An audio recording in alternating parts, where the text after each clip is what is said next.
Hello दोस्तों, स्वागत है आपका नेक्स्ट पॉइंट में। आज हम बात करेंगे आज यानी 17 दिसंबर के इंपॉर्टेंट करंट अफेयर्स को, जो कि सभी एग्जाम्स के लिए काफ़ी इंपॉर्टेंट है दोस्तों, जिसमें भी करंट अफेयर्स पूछा जाता है। तो चलिए दोस्तों, आज की वीडियो को शुरू करते हैं। हमारा आज का पहला क्वेश्चन है, इराक को पीछे छोड़कर हाल ही में कौन सा देश पहली बार भारत का सबसे बड़ा तेल आपूर्तिकर्ता बन गया है? तो दोस्तों सही आंसर है रूस। ठीक है, रूस जो है अब भारत का सबसे बड़ा तेल का आपूर्तिकर्ता बन गया है। इससे पहले जो है भारत वो इराक से अपना इराक से अपना ऑयल मंगवाता था, सबसे ऊपर इराक ही था, लेकिन अब रूस जो है सबसे ऊपर हो गया है। इसमें लगभग 9 लाख 8 हज़ार बैरल पर डे 9 लाख 8 हज़ार बैरल पर डे जो है वो इंडिया रूस से जो है ऑयल इंपोर्ट करता है। ठीक है, जो कि पहले से 4% ज़्यादा हो गया है। ये भी आप ध्यान रख सकते हैं। ठीक है, तो रूस से इंडिया अब सबसे ज़्यादा तेल अपना इंपोर्ट करता है। ठीक है, ये आप ध्यान रखिएगा। चलिए अब आगे देख लेते हैं कुछ इंपोर्ट और एक्सपोर्ट को, जो इंडिया सबसे ज़्यादा करता है। तो सबसे ज़्यादा जो एक्सपोर्ट करता है इंडिया, वो करता है रिफाइंड पेट्रोलियम को। दूसरे नंबर पर पैकेज्ड मेडिकेमेंट्स, ज्वेलरी, राइस और कार्स, ये सब इंडिया जो है ये एक्सपोर्ट करता है। वहीं इंपोर्ट की बात करें तो पहले नंबर पर क्रूड पेट्रोलियम है, जो कि सबसे ज़्यादा इंडिया इंपोर्ट करता है बाहर से। गोल्ड हो गया, पेट्रोलियम प्रोडक्ट्स हो गए, पेट्रोलियम गैस सॉरी, ठीक है, डायमंड्स हो गया और कोल ब्रिकेट्स, ये जो है इंडिया इंपोर्ट करता है बाहर से। तो ये आपको ध्यान रखना है। ठीक है, अब चलते हैं अगले क्वेश्चन की तरफ दोस्तों। हमारा अगला क्वेश्चन है, किसे कार्डियोलॉजिकल सोसाइटी ऑफ इंडिया के अध्यक्ष के रूप में चुना गया है? तो दोस्तों सही आंसर है डॉक्टर पीसी रथ। डॉक्टर पीसी रथ जो है ये कार्डियोलॉजिकल सोसाइटी ऑफ इंडिया के नए अध्यक्ष चुन लिए गए हैं। ठीक है, ये हैं डॉक्टर पीसी रथ, आप इमेज में देख सकते हैं। वहीं बात करें, कल हमने देखा था जेरेमी फरार, डॉक्टर जेरेमी फरार जो हैं ये डब्ल्यूएचओ के नए चीफ साइंटिस्ट बन गए हैं। ठीक है, वहीं दीपंकर दत्ता कौन है? ये सुप्रीम कोर्ट के नए जज बने हैं। ठीक है, सुप्रीम कोर्ट के जज बने हैं कौन? दीपंकर दत्ता। ठीक है, सुष्मिता शुक्ला जो है ये फेडरल रिजर्व बैंक की ये वाइस प्रेसिडेंट और चीफ ऑपरेटिंग ऑफिसर, ये बनी है कौन? सुष्मिता शुक्ला। ये आपको ध्यान रखना है दोस्तों। कुछ अपॉइंटमेंट्स देख लेते हैं, हाल फिलहाल में जितने भी अभी अपॉइंटमेंट्स हुए हैं उन पर एक नजर डाल लेते हैं दोस्तों। दिग्गज पीटी उषा पीटी उषा जो है ये भारतीय ओलंपिक संघ की पहली महिला अध्यक्ष चुन ली गई है। ठीक है, इंडियन ओलंपिक एसोसिएशन की पहली महिला अध्यक्ष कौन बनेगी? ये बनी है पीटी उषा। आपको ध्यान रखना है। अशोक लेलैंड कंपनी ने शेनु अग्रवाल को अपना एमडी और सीईओ बना लिया है। ठीक है, तो अशोक लेलैंड के बन गए हैं शेनु अग्रवाल एमडी और सीईओ। वहीं टाटा सन्स के अध्यक्ष एन चंद्रशेखरन को बी ट्वेंटी यानी बिजनेस 20 इनके अध्यक्ष के रूप में नियुक्त कर लिया गया है। किसको? एन चंद्रशेखरन को। वहीं बात करें मेघना अहलावत जो है ये table tennis federation of India, ठीक है, इसकी जो है पहली महिला अध्यक्ष चुन ली गई है। कौन? मेघना अहलावत। वहीं नाबार्ड यानी national bank for agricultural and rural development, इनके जो पहले अध्यक्ष थे वो थे जी आर चिंताला। अब उनको रिप्लेस करके कौन बन गए? ये बन गए श्री साजी केवी जो है ये नाबार्ड के नए अध्यक्ष बन गए हैं। ठीक है, आपको ध्यान रखना है। ठीक है, कुछ और भी हैं, इनको भी देख लेते हैं दोस्तों। अभी एकेडमिया ऑप्थेल्मोलॉजिकल इंटरनेशनल के सदस्य के रूप में जो चुने गए ये हैं डॉक्टर प्रशांत गर्ग। ठीक है, वहीं केंद्र और national bank for financing infrastructure and development, जिसे शॉर्ट फॉर्म में कहते हैं NABFID, ठीक है, इसके जो MD बने हैं ये बने हैं कौन? ये बने हैं राजकरण राय। ठीक है, आपको ध्यान रखना है। Bank of India Mutual Fund, इसके नए CEO कौन बने हैं? इसके बने हैं Mohit Bhatia, Bank of India Mutual Fund के। ठीक है, US heritage wall of fame पर जगह पाने वाले पहले भारतीय सामाजिक मनोवैज्ञानिक कौन बने हैं? तो दोस्तों US heritage wall of fame में जो जगह पाने वाले पहले भारतीय मनोवैज्ञानिक बने हैं ये बने हैं रामधर सिंह। ठीक है, ये आपको ध्यान रखना है। ठीक है, चलिए चलते हैं आगे अगले क्वेश्चन की तरफ।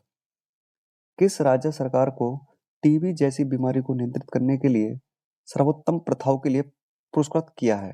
ठीक है, तो दोस्तों सही आंसर है मेघालय ने टीबी जैसी बीमारी को नियंत्रित कर लिया है और उसको सर्वोत्तम इससे प्रथाओं के लिए पुरस्कृत किया है। किसको? मेघालय को। ठीक है, आपको ध्यान रखना है। ठीक है दोस्तों, ये मेघालय को अवार्ड दिया गया है किसके लिए? टीबी जैसी बीमारी को नियंत्रित करने के लिए। अब मेघालय की बात हुई है, मेघालय से रिलेटेड कुछ करंट अफेयर्स देख लेते हैं हाल फिलहाल के। मेघालय सरकार ने स्वास्थ्य सेवा तक आसान पहुंच के लिए एशिया का पहला ड्रोन डिलीवरी हब लॉन्च किया है। मेघालय में ही वांगला महोत्सव बनाया जाता है। मेघालय में राइजिंग सन वाटर फेस्ट 2022 का समापन हुआ। ठीक है। मेघालय के मुख्यमंत्री जो कि कोनराड संगमा हैं, इन्होंने नागरिक जुड़ाव और संचार कार्यक्रम शुरू किया है। दोस्तों यूनेस्को में मेघालय की एक मोमलू गुफा है जो कि शामिल हुई है और ये भारत की पहली भू विरासत स्थल है। ठीक है, कौन सी? मोमलू गुफा, या कोई ध्यान रखना है। अब मेघालय की बात हुई है, मेघालय की ये है लोकेशन मैप के ऊपर। मेघालय की कैपिटल है शिलोंग। चीफ मिनिस्टर यहाँ के कोनराड संगमा हैं। गवर्नर यहाँ के बी डी मिश्रा हैं। राज्यसभा की 1 सीट और लोकसभा में 2 सीटें हैं। ठीक है, आपको ध्यान रखना है। चलिए चलते हैं आगे, अगले क्वेश्चन की तरफ। हाल ही में वन विभाग ने किस राज्य में प्रोजेक्ट वनीकरण लॉन्च किया है दोस्तों? दोस्तों फॉरेस्ट डिपार्टमेंट ने वनीकरण प्रोजेक्ट किस स्टेट में लॉन्च किया है? सही आंसर है दोस्तों केरल। केरल राज्य में फॉरेस्ट डिपार्टमेंट ने वनीकरण प्रोजेक्ट लॉन्च कर दिया है। ठीक है, अब दोस्तों केरल की बात हुई है तो केरल से पहले भी दोस्तों अभी स्कीम्स देख लेते हैं, जितनी में भी हाल फिलहाल में भी स्कीम्स लॉन्च हुई हैं लेटेस्ट, उनको देख लेते हैं। जल शक्ति मंत्री जो कि कौन है? गजेंद्र सिंह शेखावत। इन्होंने 7वें इंडिया IWIS यानी इंडिया वाटर इम्पैक्ट समिट, इसका उद्घाटन किया है। किसने? जो हमारे जल शक्ति मंत्री हैं गजेंद्र सिंह शेखावत। ठीक है, सरकार ने मार्च 2026 तक रूफ टॉप सोलर योजना का विस्तार कर दिया। ठीक है, सेंट्रल गवर्नमेंट ने रूफ टॉप सोलर योजना का विस्तार दोस्तों 2026 तक, मार्च 2026 तक कर दिया है। यूपी के मुख्यमंत्री जो कि योगी आदित्यनाथ हैं, इन्होंने वन डिस्ट्रिक्ट वन स्पोर्ट योजना की शुरुआत की है। क्या? वन डिस्ट्रिक्ट वन स्पोर्ट योजना। वहीं केंद्रीय मंत्री आर के सिंह ने डॉक्टर आपके द्वार मोबाइल हेल्थ क्लिनिक का उद्घाटन किया है। ग्रामीण विकास मंत्रालय द्वारा नई चेतना जेंडर अभियान शुरू किया है। ठीक है, नई चेतना जेंडर अभियान किस मंत्रालय ने लॉन्च किया? तो ग्रामीण विकास मंत्रालय ने लॉन्च किया है। दोस्तों ये कुछ अभी लेटेस्ट की स्कीम्स हैं जो आपको ध्यान रखना है। अब दोस्तों बात कर लेते हैं केरला की। केरल से रिलेटेड जितने भी इंपॉर्टेंट करंट अफेयर्स हैं हाल फिलहाल के, उनको देख लेते हैं। केरल में भारत के पहले कार्बन न्यूट्रल फार्म का उद्घाटन किया है। केरल पर्यटन ने वर्ल्ड ट्रेवल मार्ट में रेस्पॉन्सिबल टूरिज्म ग्लोबल अवार्ड जीता है। 18वां अंतर्राष्ट्रीय टेलीमेडिसिन सम्मेलन जिसका नाम है टेलीमेडिकॉन 2022, ये भी कहाँ आयोजित हुआ है? केरल में आयोजित हुआ है। केरल जो है ये बैंक दर के आधार पर एक समान सेम रेट पे जो है सोने की कीमत पेश करने वाला पहला राज्य बना है। केरल जो है ये ट्रैक ट्रैक एशिया कप 2022 जो कि एक साइकिलिंग टूर्नामेंट है, इसकी मेजबानी करेगा। कौन? केरला। या आपको ध्यान रखना है। अब कुछ दोस्तों इंपॉर्टेंट वन लाइनर्स क्वेश्चंस देख लेते हैं। ठीक है, किसे capital foundation life time achievement award से सम्मानित किया गया है? तो दोस्तों ये हैं ओडिशा के चीफ मिनिस्टर नवीन पटनायक। नवीन पटनायक को capital foundation life time achievement award से सम्मानित किया गया है। अगला देखते हैं, संस्कृति के लिए सर्वश्रेष्ठ गंतव्य पुरस्कार से किसको किस राज्य को सम्मानित किया जाएगा? तो दोस्तों ये सही आंसर है पश्चिम बंगाल। पश्चिम बंगाल को संस्कृति के लिए सर्वश्रेष्ठ गंतव्य पुरस्कार से सम्मानित किया जाएगा। आगे देखते हैं, भारतीय गुजराती फिल्म छैली सो, इसको जो है ऑस्कर 2023 के लिए ऑफिशियल एंट्री मिली है। ठीक है, हाल ही में किस राज्य ने India agri business best state award जीता है? तो दोस्तों सही आंसर है हरियाणा। हरियाणा राज्य ने India agri business best state award जीता है। ठीक है, और दोस्तों वहीं बात करें, एक योजना है बेटियों की सुरक्षा के लिए, हमर बेटी हमर मान। ये योजना किस राज्य की है? तो ये दोस्तों ये योजना है छत्तीसगढ़ की। हमर बेटी हमर मान, ये योजना है छत्तीसगढ़ राज्य की। ठीक है, कुछ और भी इंपॉर्टेंट वन लाइनर्स क्वेश्चंस हैं, इनको भी देख लेते हैं दोस्तों। कैंस फिल्म फेस्टिवल 2022 में किसे सर्वश्रेष्ठ अभिनेता का अवार्ड दिया गया है? सही आंसर है सांग कांग हो। सांग कांग हो को कैंस फिल्म फेस्टिवल में सर्वश्रेष्ठ अभिनेता का अवार्ड दिया गया है। वहीं Indian film festival of Melbourne awards 2022 में किसे सर्वश्रेष्ठ एक्टर का अवार्ड दिया गया है? तो सही आंसर है रणवीर सिंह। रणवीर सिंह को इसमें सर्वश्रेष्ठ एक्टर का अवार्ड दिया गया है। और दोस्तों सीतामढ़ी जिले में सीता माता की 251 फीट ऊंची प्रतिमा स्थापित की जाएगी। कहाँ पर? ये की जाएगी बिहार में। बिहार राज्य में सीता माता की 251 फीट ऊंची प्रतिमा स्थापित की जाएगी। ठीक है, अभी जो है दोस्तों युवा सांसदों का 8वां वैश्विक शिखर सम्मेलन ये किस देश में आयोजित किया गया है? तो ये किया गया है बहरीन देश में। ठीक है, ये आपको ध्यान रखना है। अभी दक्षिण कोरिया ने किस देश को हराकर एशिया हॉकी कप 2022 जीत लिया है? तो दोस्तों एशिया हॉकी कप जो है ये दक्षिण कोरिया ने मलेशिया को हराकर जीत लिया है। ये आपको ध्यान रखना है। ठीक है, दोस्तों ये कुछ इंपॉर्टेंट वन लाइनर्स क्वेश्चंस थे, आपको ध्यान रखने हैं, पूछे जा सकते हैं। चले चलते हैं नेक्स्ट क्वेश्चन की तरफ।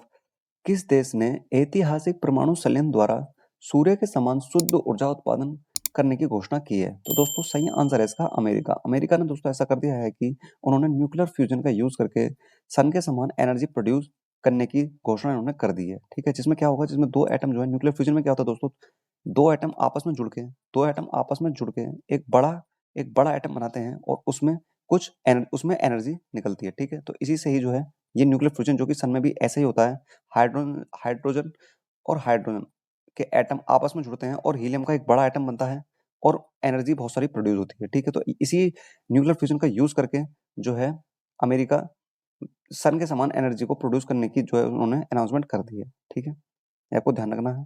चलिए आगे चलते हैं अगले क्वेश्चन की तरफ।